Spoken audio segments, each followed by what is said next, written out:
రాజకీయంగానే టీటీడీకి సంబంధించి రాజకీయాలు, దేవుళ్ళపైన రాజకీయాలు జరుగుతున్నాయి, రాజకీయ పార్టీల పెత్తనం జరుగుతుంది, రాజకీయ పునరావాసం జరుగుతుంది. ఇప్పుడు దాన్ని మార్చడానికి ఒక అంశమేమో టీటీడీ ఇప్పుడు ఏమైనా సేవ్ అవుతుందా? గతంలో జగన్ పరిపాలనలో టీటీడీ కొంత అధ్వానంగా పోయిందనేది నిజమా? అంతేం సార్, మస్తు అధ్వానంగా సార్.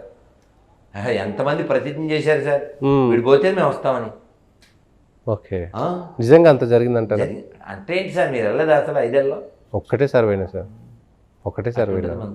అవును, అంటే ఈ 5 ఏళ్లలో ఒకటే సర్వే అవ్వాల్సిన అవకాశం వచ్చింది. పోయిందండి. అలా చాలాసార్లు వెళ్ళినోళ్ళు అనుభవించిన బాధలు. ఇప్పుడు పోనీ అన్నీ పక్కన పెడదాం. క్యూ లైన్లో పాలు ఇచ్చేవారు సార్. అవును, ప్రసాదం పెట్టేవారు సార్.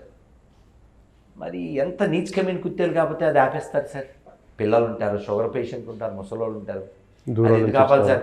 వాళ్ళు బాసులు కదా సార్, పైసలు వేసేది ఎవరు సార్? కదా, పని వాళ్ళు పెత్తనం చేయడం ఏంటి సార్? వాడు ఏ సీఎం అయినా, వాడు ఏ చైర్మన్ అయినా, ఏ ఈఓ అయినా వాళ్ళు పనివాళ్ళు సార్. అంతే.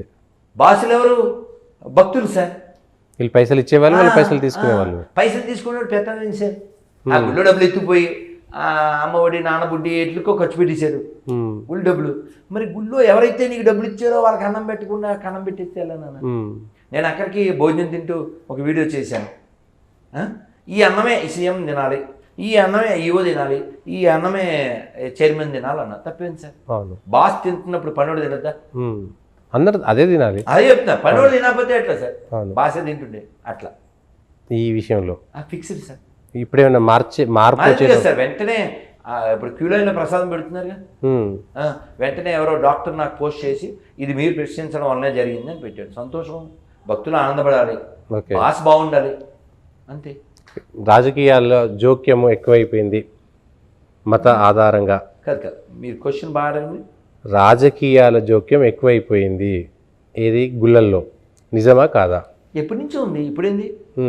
ఇప్పుడు ఎవరి ప్రభుత్వం వస్తే వాడు చైర్మన్ ప్రతి గుళ్ళో. రాజకీయ నిరాశ్రయులందరికీ దేవాలయాలు, కేంద్రాలు.